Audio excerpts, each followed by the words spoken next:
Hello and welcome to Encora Global Dev Week 2023. My name is Kim Lantis, Dojo Live producer and co-host, as well as a member of Encora's business dev team. I'm very excited to be moderating and participating in this not fireside chat, right? All about tech pioneer women and empowering innovation, leadership, and engineering. We'll be diving into valuable insights on how women have been driving innovation and leadership in engineering and in tech, and of course, hopefully obtaining some really valuable knowledge and empowerment for the future generation of women. Here to share their journeys and their experiences are Sally Bartas, Chief Talent and Culture Officer for Choice Hotels International, and Jennifer McGuinnis, Senior Director of Global Quality Assurance with TrustWave. Welcome, both of you. Well, thank you. Yes, this is going to be a really exciting conversation. Thank you so much for spending your valuable time with us. As we do get started, I would love to kind of get to know each of you just a bit more. If you could share a tiny bit about your backgrounds, your passion, what sort of led up to your time with both Choice Hotels International as well as TrustWave. We can go ahead and start with you, Sally, if you don't mind. Sure. I won't go all the way back, but I will say, I have been in both sales and marketing and HR throughout my career. I actually started in a hotel in HR and hospitality when I first joined into kind of the HR field. And then shortly after, decided to check out marketing and sales at the time. And I won't date myself, but it was, prior to a Groupon, right, where we were kind of the direct voices to drive foot traffic, to drive, increased revenue into our clients' establishments. And so it was a great experience. Learned a lot about leadership, around training, around recruiting, and just all around. Just I definitely recommend it's a great industry just to understand how to influence without authority and build relationships. But then I had about 10 years I spent in manufacturing. So worked as a generalist, as well as did some work in diversity, equity, and inclusion, talent management, recruiting, a little bit of a chief of staff role at Stanley Black & Decker. And then that led me to Choice, where I've been for the last almost 9 months now as the Chief Talent and Culture Officer. So it's been a great journey. It's been a great jungle gym, I like to say, not a ladder, but more of a jungle gym as I create, those experiences were quite different. A little bit of up. Oh, no, go back down, right, left, yeah. up.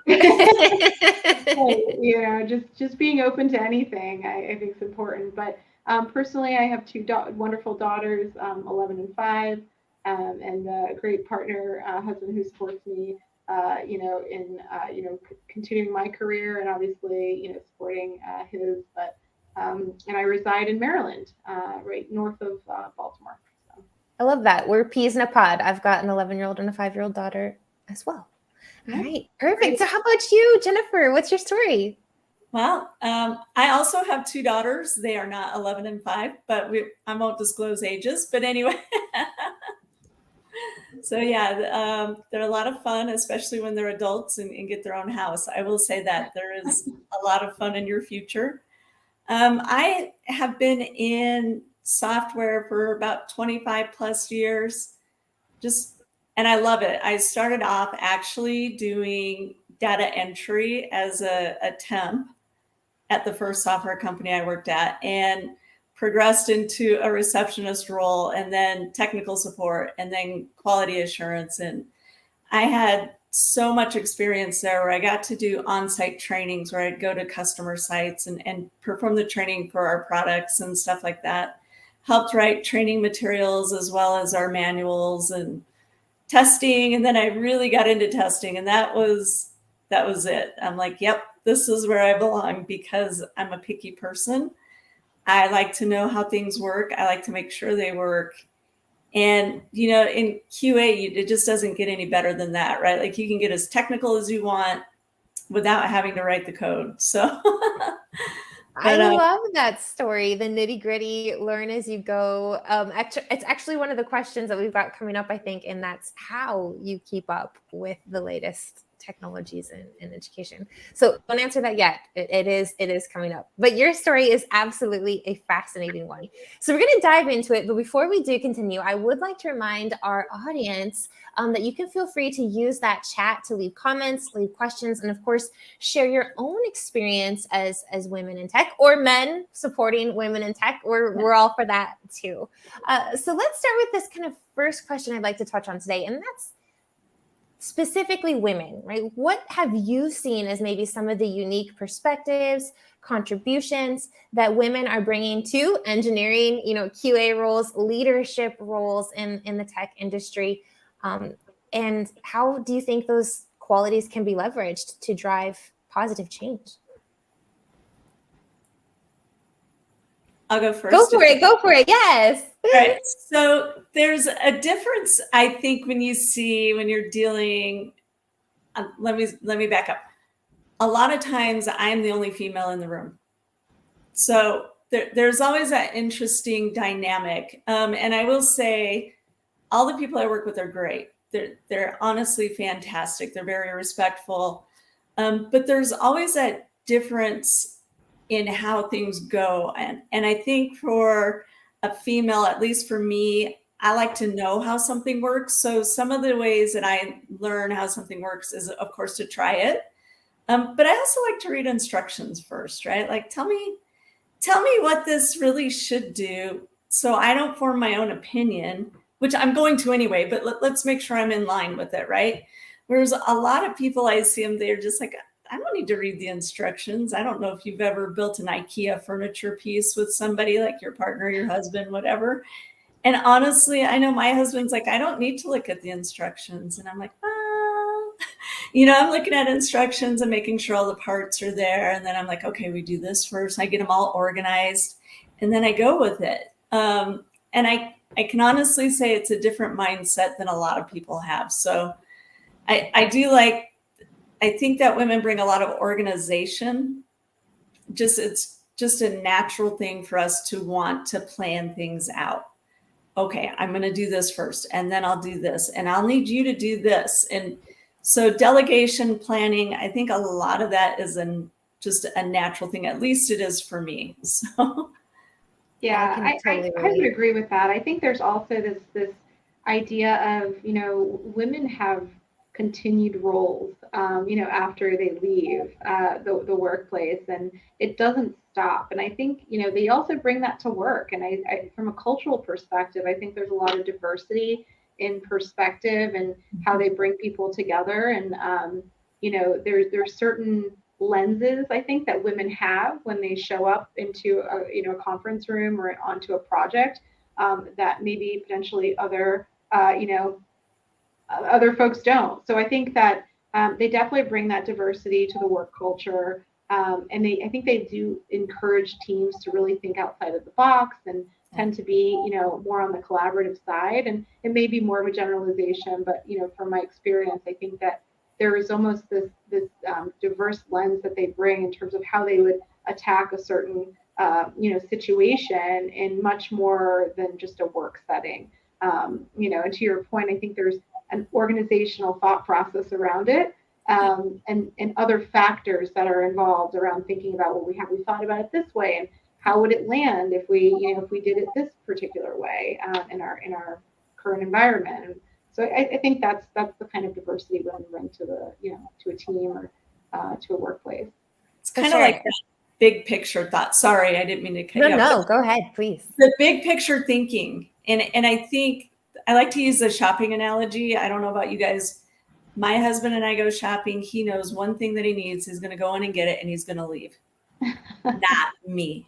I'm going to walk in. Of course, I'm going to get the thing that I need first, and then I might meander around and just see, is there anything? Oh, yeah. I got the list, and then I do the up, down, aisle sweep, right? Well, and you think ahead, right? So who's got birthdays coming up? What's going on the schedule? And you're leaving the dairy, the refrigerated, the frozen until the end. Exactly. Efficiency. Exactly. And it's that type of thinking, and especially in the technological field, because when you get to where you have people writing code and they're coding this piece right here, And it's like, they're like, you just need to test this. And it's like, no, it touches all of this. So being able to have that big picture thinking and really trying to connect the dots as you go through things, I don't know. I think that's a definite advantage that women bring. For sure. And I would agree. And I think that leads to my next question, which has to do with strategy, particularly those for women in leadership roles like yourselves. Like, what strategies have you found to be effective in fostering this type of cultural innovation, this new type of thinking within your organizations? I think sometimes it's often to hear like it's really simple. Why are you making it complicated, right? How many of us have heard that, like, as women, right? Yeah, and it's like, time out. Like, okay, it can be simple, but it also maybe isn't as simple as you're making it out to be. Like, what are some of these strategies in terms of like conversation approaches that you've been able to utilize on your teams and with your team members to actually maybe, let's do two things, right? Having them maybe open up their mindset to the complexities and like the bigger picture, but us also maybe feeling a bit more comfortable with it's simple, right? What strategies have you found to be helpful? I can answer this one. I mean, I think, for me and what I've seen in the workplace, I think that intentionality has to be really, really important to create that culture of innovation within an organization. It's important that leaders, including myself, I think that regardless of your gender, there are people that are very focused on results and let's get it done and let's create the solutions. But I do think you've got to create psychological safety in your team where people feel comfortable saying, hey, you know what? I'm thinking about this a little bit differently, or I don't agree with what we're doing. Can we answer a little bit more questions before we move forward? Or, hey, whatever, right? If someone has that kind of idea conflict, that opportunity to speak up and have a different perspective, I think leaders have to be open to that. And when you have a diverse group of people in the room, that's going to happen, right? And I think the more diverse perspectives you have in one room, the better outcome you're going to get, the more innovation you're going to get, because you don't have this concept of idea, group think where everyone's saying yes, right? Because there isn't that safety to speak up, and so I think that's really important. I think from just a work-life integration, leaders have to lead loudly, right? Talk about how you manage your non-negotiables of leaving on a Tuesday, at a certain time because you've got child commitments or personal commitments or what have you. I mean, I think that's something that women tend to, especially early on in their career, have problems with speaking up and voicing their non-negotiables because they don't want to be seen as someone that's working less than the other. And so I think that as a leader, you've got to create that environment where people feel comfortable to speak up or to, express their concerns, especially nowadays is where people are bringing their whole self, right? Not just their work self, they're bringing everything to the table. And as a leader, you've got to be ready to address those concerns and to, and to be open to listening to different perspectives. Yeah, particularly in this new phase, post-pandemic where there's working from home and all of these things has made a huge impact. And I think women, for the most part, have kind of carried the brunt of that. And I like this idea of your non-negotiables. Do you find that it's also good to come with a plan? Like, this is what I need, this is what I want, and this is what I'm going to do to make sure that it works? Like, is that also another strategy? Yeah, absolutely. I think as you work with your leader, you have non-negotiables. You express how you're still always going to meet commitments, right? That's still important for the organization. But if you can have a collaborative conversation about it and come to some kind of understanding. I mean, think about the stress that's really that's lifted by just having that dialogue and hopefully coming to some kind of conclusion or middle point. Yeah. I love it. What have you seen or kind of fostered, Jennifer, in terms of strategy? Sorry. Sure. I think one of the things that I'm still, I'm always a work in progress, and I will let people know that all the time. I'm a work in progress. I'm not perfect. I will lay out ideas, and then I like to ask questions. Hey, what do you think? But if this was your problem, how would you solve it? And I think it really puts a different feel on it. People feel less defensive when you start asking them questions, and they feel more inclined to share and kind of be like, oh, I guess I never really thought of it that way. And you'll hear that a lot. It's like, well, so if you did this, how would that play out over here? And people do start getting a little bit more involved. I don't know if you've ever been on a team meeting, and there's always the people that always talk, and then there's some that never talk. And especially when you're meeting virtually, it's really hard to get people to talk. So I found if you can ask questions, they're more inclined to answer them, and they do feel more comfortable, and they don't feel defensive. They feel very open, and you actually get a lot of really good ideas. The only thing I think that I miss the most is the whiteboard, right? Like in your virtual meetings. Whiteboards are the best because you can really draw out what you're thinking. So I think there's virtual whiteboards now, which are great. Part of the biggest challenge I think we have is just communicating the thought or idea clearly. And so I think that's a challenge sometimes even still. So part of how I deal with that, again, like I said, I ask questions around what I'm trying to solve for. I try not to be the one to make the decision. I let the team collaborate. Let's let them collaborate. There's some things where I can't, where I'm going to just say, nah, we have to do it this way. It's the non-negotiable. Yeah. Be vulnerable, right? I mean, I think sometimes it's okay as a leader to say, I don't have all the answers. And, that's why I surround myself with, a team that is great at what they do, that, you can provide value in different ways and support them as a leader. But you don't always have to have all the answers yourself. Right. And to your point, being vulnerable is also, owning your mistakes, right? It's like, and sometimes I'll talk about them. I'll be like, oh my gosh, I couldn't believe I did this. It's like, I was so busy and I didn't slow down. And then I'll turn it around and use that as a mentor moment for my team. Mm-hmm. It's like, even I get caught up into it. So I just want you to be able to stop, slow down. If you have to just turn away for 5 minutes and then come back, it's okay. Everybody gets into it. It's like with teams and, phone calls, meetings, whatever. I know I've got 50 things going on at once, and sometimes I just have to step back. So yeah, I love that. And it goes back to what you were saying, Sally, about the environment of psychological safety, right? And I think asking questions and owning up to our own mistakes is a really strong way to create that. Jennifer, you were mentioning that vulnerability as something that you mentor your team on. How else are you mentoring or empowering your team members? And if you can lean more specifically into women, but like you said, I know that many times you might be the only woman present. But what actions do you do to mentor and empower your teams?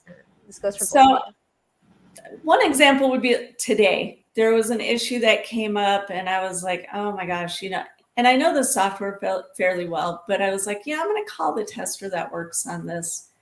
And I was just like, hey, can we get on a call? Can you share your screen with me? Let's walk through this. Let's see why this is happening and understand it. And so that's one thing that I'll do quite often. I don't want people to be afraid if I call them. It's like, no, it's just me. I just want to work through this. And I think it really helps if I let them lead the call. You lead, you walk me through it. You share your screen, things of that nature. And I'll watch you, or I'll share my screen. You tell me what to do.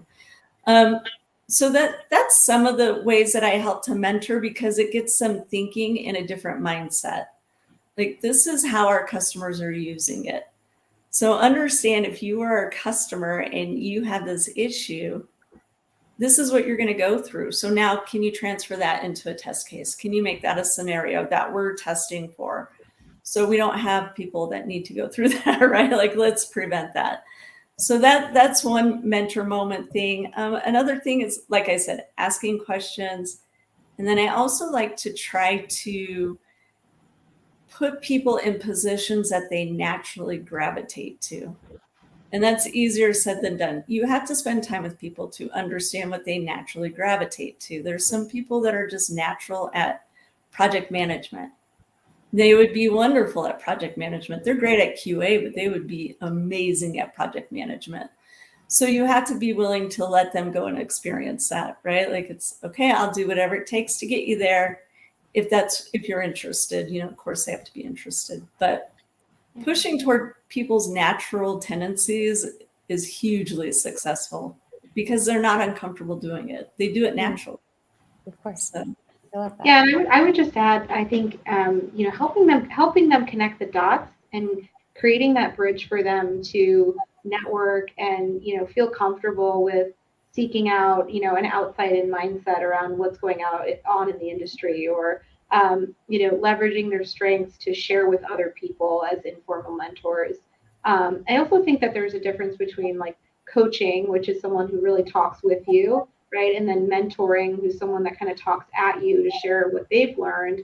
And then you have a sponsor who's someone that talks about you. They're the ones that, when you're not in the room, right, they're the ones saying, hey, why don't we think about this person for this role? Because maybe we haven't thought about her before. We need more sponsors, right? I think every organization needs more intentional sponsors to say, hey, I've mentored this person, or I've coached them through a certain issue, but they did it exceptionally well, and I think they'd be great for this role. Leaders have that opportunity to make those connections. And so I think empowering other women, whether it's in technology or even other functions, even women, and sponsoring other women is super important. And so I think if that's anything to add there is just that, knowing the difference between the two, there's a different outcome, right? And so, how you continue to bring that into an organization. And I think, Choice has done really good, even, when we were virtual, and now we've got a blended workforce of using our employee resource groups, or Choice resource groups is what we call them, to connect, other women across the organization, and to start to socialize mentorship and potentially even, sponsorship. I love that, this idea of a sponsor and just speaking up, right, for other people, talented people around us. And this is getting to the question that we touched on a bit at the beginning, particularly Jennifer, with your story of, entering as data entry receptionist and kind of moving on up through the ranks in terms of technology. Sally, you and a variety of different verticals that you've worked in, how do you stay up to date? Like, what are some of your go-tos in terms of knowing what's out there in trends and industries in tech? What's your secrets? What's worked for you? I honestly am, I hate to say it, but I'm an infomaniac. I will Google. If I'm sitting in an airport, if I can't sleep at night, I am Googling, I'm looking at information. What are people doing? How does this company do this? Or I look at a situation I'm trying to solve for. Let me see if I can Google how, even Google does it, or how any other company solves this problem. What tools do they use? And then also, I'm going to give a shout out to Encora. I reach out to my Encora people. Hey, is this really a popular software? Or, what do you guys use? How do you use it? And so really taking advantage of everybody, even people on my team. I have an automation team, and they're always deep in the tech stuff. Hey, we should try this, and it's like, okay, well, that's great for that. But what about for this? How would you solve this? Or anything that I think can be automated. I'm going to sit down with an automation tester. I'm going to be like, hey, how would you go about automating this? Let's look at it. Okay, do we have the right things? Is this the tool for the job? Would it be easier if we use something different? So I do that. I do read a lot. And I also talk to not just my peers, but also the people a layer above me. So I have that excellent benefit in that I get to talk to my boss all the time. And he is phenomenally smart. And it's just like, hey, this is what I'm trying to do. What do you think? And how have you dealt with this? How did you solve it? So that, and also I have another peer that I used to work with, and we do a weekly call, and we actually talk about challenges that are going on and how we're solving them and tools that we're using. So yeah, it's cool. I'm in it all the time, I guess. I love that. And I love you encouraging others to speak up and then speak up, right? Like up Yeah. and the people who are above you, for lack of a better word, which I think as women can be really challenging for us, right? We feel like that somehow that's not allowed. And so I think it's really great that you brought that up. It is allowed. It is allowed. And it's actually appreciated. It is appreciated. I think leaders want it, right? Like they want to help and they want to share and impart their wisdom of what they've learned. And I am all about working smarter, not harder. So if I can benchmark through what my company provides, benchmarking tools and thinking about new talent strategies or what's working out in the market or what's going on in the environment. I'm all for it. I mean, even conferences or forums, choice, they provide us the opportunity. They encourage us to go out and learn more about the industry and, whether it's women in travel and hospitality or it's LinkedIn learning, it's this constant kind of, encouraging lifelong learning and relearning, unlearning, right? Those are all really important.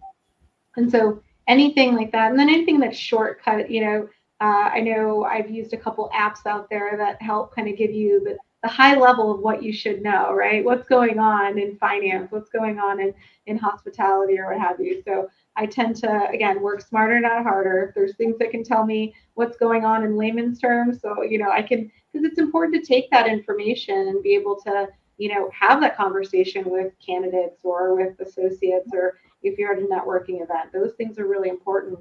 And it gives you a different lens in how you do your job, right? I think it gives you different perspective. Back in my recruiting days, it was about joining forums on LinkedIn. When I was recruiting for engineers, it was about joining those forums and joining those engineering groups to see what they were talking about, what's the new platform or CAD system that they were working through. So for me, it was just kind of about going to where the conversation was. Yeah, I love that. In your case, it's learning to speak geek, even if you're not a geek. Right. I love it. Yeah, absolutely. Speak dirty to me. I love it. So here we're coming to the final few minutes of our chat today, if you can believe it. I would like to wrap this up with something a bit more personal, if you don't mind. Maybe you could share a specific story about or an experience of a challenge that you particularly had to overcome, perhaps a perceived barrier for you. What was that? How did you go about it? And how has that maybe shaped your new perspective as you move forward? It's a hard question. I understand. Yeah. I don't mind sharing a little bit. I mean, I think that this concept of authenticity, we talk a lot about it, like, bringing your full self to work now, but I think it's always existed. I think growing up, I'm, bicultural. So my mother's Dominican, my dad is Palestinian. I grew up in a predominantly white neighborhood for better school systems, had great friends, great teachers, never really thought about how I was different.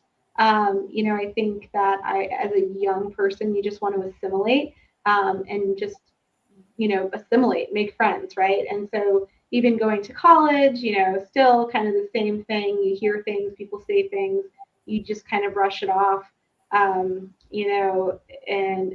want to just fit in, right? And then I think as you grow in your career, there's moments, that matter throughout your life. And, I say all this because I've had the privilege of having great mentors, great coaches, both men and women, throughout my life that, didn't look at intersectionality, didn't look at the diversity of just that, right? They obviously, you don't ignore it, but they always sponsored me. They gave me opportunities to perform and to shine and to, to grow within my career. I think I say all this because we have 50%, almost 50% of our population in the world are women. But if you get into the tech industry, it gets even smaller. I think it goes down to like 37%, if not smaller now. And then you add intersectionality, which, if someone's ethnically diverse, that's even lower percentage. And so I think just, what shaped my journey in becoming kind of where I am today is just learning to assume good intent. When you hear something or someone says something, I've had to deal with helping women in technology and engineering get through a lot of bias in the industry. And when they say things like, oh, I didn't think you were an engineer. I thought you were an admin, or, things like that, where you've got to coach women to say, hey, like, one, yes, obviously there's bias there, but assume good intent and, create a culture where you can say, hey, perhaps you weren't aware of this, but when you say this, it makes me feel a certain way, and create that culture of, of inclusion, and call out the micro inequities when you see them in a supportive way, so people learn from it. Because half the time it's a lot of people have good intent, but the impact is still there, and it's important to say, hey, the way we're using inclusive language really matters, especially for a small, population in a certain function or a certain industry. And so I say all that, it's important to be aware of it, that when it happens, that you're part of the solution and you don't just, stay quiet. Because I think staying quiet then condones it. And so, having that courage to speak up is really important. Thank you. Jennifer, any final words of your own challenges and experiences and how you've kind of overcome them? Sure. So I think particularly when you're in a quality assurance role, understand that we write up bugs. Not everybody likes to have bugs written against their software, right? It's like some people take it very personally. And so you really have to work in a way where that doesn't come across that you're just a complainer. And I think for a lot of women, that's hard, right? Like you get in the naggy wife thing, for lack of a better example, because you want to remind people to do what they need to do. And so my thing is to learn to let it go. It's not your responsibility to make sure it gets done. It's your responsibility to make sure that somebody knows it needs to be done. So that's a different approach. And the other thing is to leverage things with factual information. I try not to show my emotion. If I go in and I say, you know what, there's all these issues and it's just causing a lot of chaos and people are really upset, a lot of people will shut down at that, right? Instead, walk in with numbers, be factual, present the situation in a factual light. Hey, we have this many of this kind of bugs. They're happening in this project, and we still need to release on this date. What's our plan? What's our approach? So again, asking the question, right? Including people in the solution, and also making sure that people understand, I'm not just complaining. This isn't in my head. This isn't, these are the facts that support it. And the last point I want to make is try not to always have your go-to that somebody is saying something to you because you're a woman, right?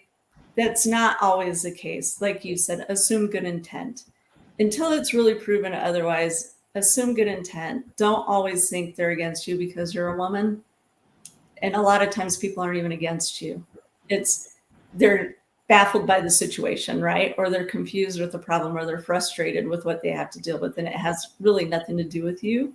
You just happen to be the person nearest by to hear it. So, yep. So that's my word of advice, is try to not take things personally unless they make it personally. And there's usually a clear delineation, right?